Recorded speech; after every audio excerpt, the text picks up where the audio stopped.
Howdy music fans, thanks for tuning in. I thought it might be fun to do a video on Rolling Stone's bootleg box sets because I've wondered what's in some of these in the past, and so I've only known by buying them. Occasionally you can find information online, but not always. Anyway, let's get started. This isn't exactly a box set, so I'll start with this one because it's kind of the most basic. This one is a two shows from their No Filter tour. Coventry, June 2nd, and Manchester, June 5th. But it's 4 discs in there, and you can see on the back it shows everything, and then there's discs 1 and 2, and this is pretty nice. There's pictures in the inlays, so the trays are clear instead of black. And then discs 3 and 4. So most bootlegs of the Stones, if they're of shows, are 2 discs. Well, not most in the last 20 or 30 years or whatever. Their shows in the late 60s were about an hour or 75 minutes, most of them. So those can fit on a CD. All right, next one, Undercover, the Complete Undercover Sessions Definitive Edition. This is a 6 CD box set of all outtakes and a lot of unreleased material. My only problem with this stuff is all the repeats, and sometimes they're in a row, a lot of the repeats. And this one is doesn't have much in the way of artwork. It just has a little inlay, and then the discs are nice. So I believe they're factory press silver discs. And then there's 6 of them in this crazy contraption that goes all the way to the end here. Oh, they're different colors too. It's been a while since I've looked at this.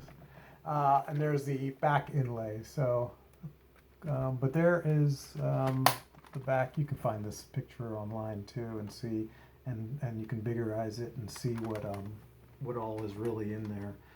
The songs, if you can't read them on there. All right, next we'll do this guy, Voodoo Brew. They did, or they didn't do, but Vigatone is their label. They put out a set called Voodoo Brew of 4 CDs, and then I put another set called Voodoo Stew, and then the last one was also 4 CDs, and the last one was Voodoo Residue, which was 2 CDs, and I have those on burned copies, so it's not really worth going over them. But this one, the packaging comes in a clamshell box, and then so you can see everything's laid out there like that. There's a booklet. And then under the booklet are the CDs just kind of laid in there basically. And I believe these CDs are colored, and yeah, they've all got nice pictures on the actual discs. And then the track listings on the back of each one. That was one. And this is out of print, which I guess is weird to say about bootlegs, isn't it? But it's hard to find this anymore. I think there's been a new version made that is like just a clamshell, and they're in like a like a hole punched in some I don't know, plastic sleeves or something, or hole punched into a little notebook like thing, and it looks kind of lame to me what I've seen online. I think I've seen it for sale on eBay. So yeah, Charlie's on the cover of one, and Ronnie's on the cover of one, and Mick's on the cover of one, and Keith's on the cover of one. The booklet has this wonderful picture of Keith on the back. That is pretty badass. And then there is a lot of text talking about the sessions and all the outtakes and things they did for this record. This one has a lot of unreleased songs on it. Some of them are instrumentals, and some of them are, Mick trying to figure out lyrics by just doing nonsense words and nonsensical things, which he does a lot to help him actually write songs. But some of them are full-fledged songs that even some of them they ended up releasing themselves, I believe, that came off of here as extras on things.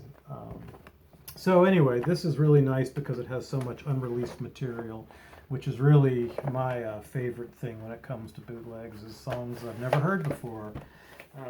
Some of it gets boring when it's, you hear 10 versions of Sympathy for the Devil, is, when hear that being how it was created. It's an interesting study in how the song came to be, but it can get a little old. And this has some stuff that's a little bit, can get a little old. But the one thing, really cool thing this has is, I think this is the set, maybe it's the other one, that has an entire, the whole Voodoo Lounge album with Keith singing every single song. So that is really nice. Yeah, it looks like it's on the other one, Voodoo Stew, I think. Oh, maybe it's this, the alternate Voodoo Lounge. That might be it. And then Keith plays his favorites. This is him, like the thing he did in 81 and 80 before he was thinking he might go to jail, or maybe it was 70. Yeah, I guess it was 77. And he played all those old country songs and Buddy Holly and all the rock and roll songs. He does a similar thing here. He does a lot of old covers, and he does some finger picking on Salty Dog and things like that. And that's all pretty cool. And then this All Right Charlie this one's got a lot of really funky, crazy rhythms, and it seems like African type music. It's really a lot of interesting stuff on that, a lot of cool songs. And there's some dialogue on there too. And some of these songs, Jump on Top of Me, that made it eventually to like a B-side or something. And then here's alternate versions and early mixes and things like that. And so pretty interesting. There's a lot of neat stuff on that if you can find it anymore for a reasonable price.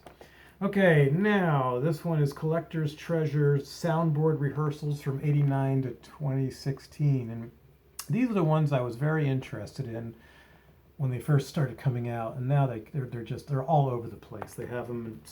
I'm assuming lots of bands they have them for, and lots of artists, not just the Stones. And all they are is this. They're just a stack of CDs and sleeves, and a booklet, and that's it. So here's all the CDs. I think they even all have the same picture on them. It looks like, and then. The booklet has very detailed information about it. It's got a nice picture, same as the cover of the box in the back. And then it's got all the songs and where they're played and when they're played, the dates and everything. And I think this is all actual rehearsal stuff, soundboard stuff. I don't think there's any live shows in here. There's a lot of repeats you can see right down there. But I like this kind of stuff too sometimes because it's just kind of cool to hear them rehearse, and it's excellent quality. That's the other thing I was curious about, is what's the quality, sound quality on some of these. Some of them, on these other sets aren't as good, but this set is all, like it says, soundboard rehearsals.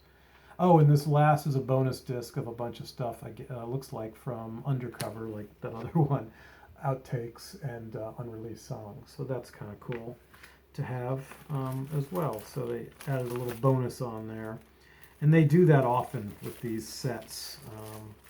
Yeah, they're interesting to me, maybe not to anybody else. They're expensive. If you find them used for 80 or 90 bucks, that's a good deal usually, or 75 or something.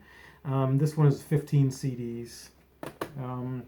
This one is the No Security North American Tour Limited Edition, 414, number 414 out of 500. And this is a 14 CD set, and funky cover there. And then on the back it shows all the shows and dates. And just like the other one, this one has, it's just the sleeve and the CD.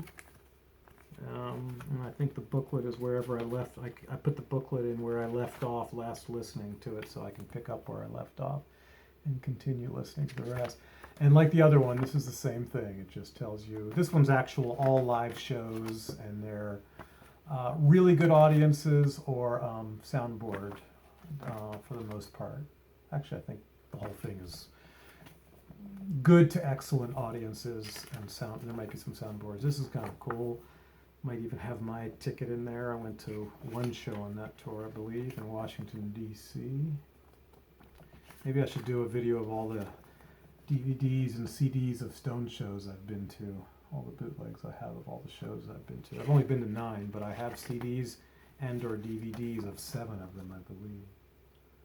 There's that one, and really nice booklets, I gotta say. These are pretty nice quality there. And then bonus tracks are just, some songs from other shows. Usually for bonus tracks they put on rarities, things you're not going to get anywhere else.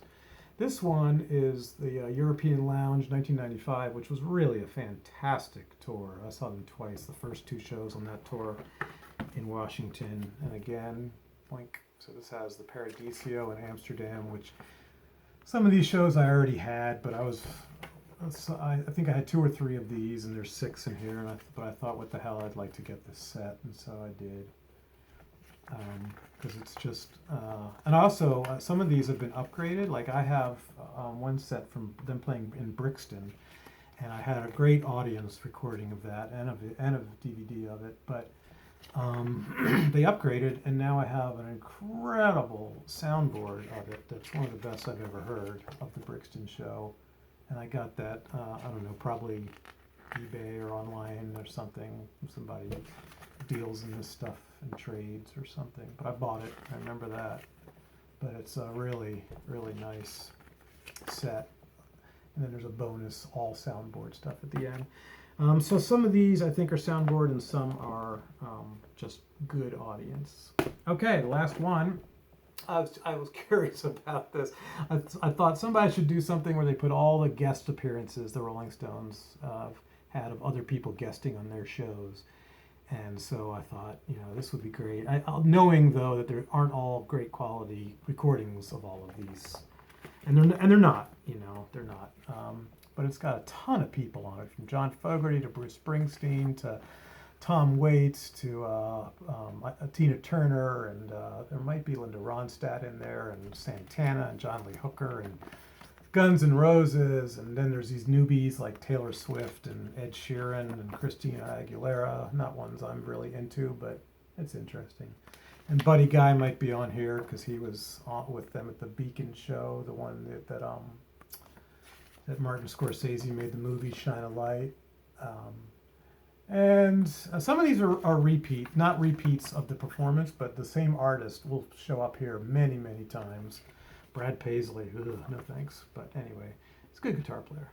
And then there's, who else? Is this Taj? Yeah, Taj Mahal, and there's AC/DC, and just so many people that have guested with them over the years. Again, Bob Dylan, of course, yay. Ian McLagan, doesn't really count. Some of these are kind of cheesy to, Ian McLagan.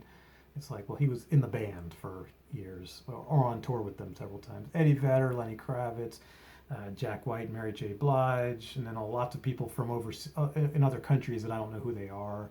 David Grohl, Chrissy Hynde, Lady Gaga, Mick Taylor, after, left.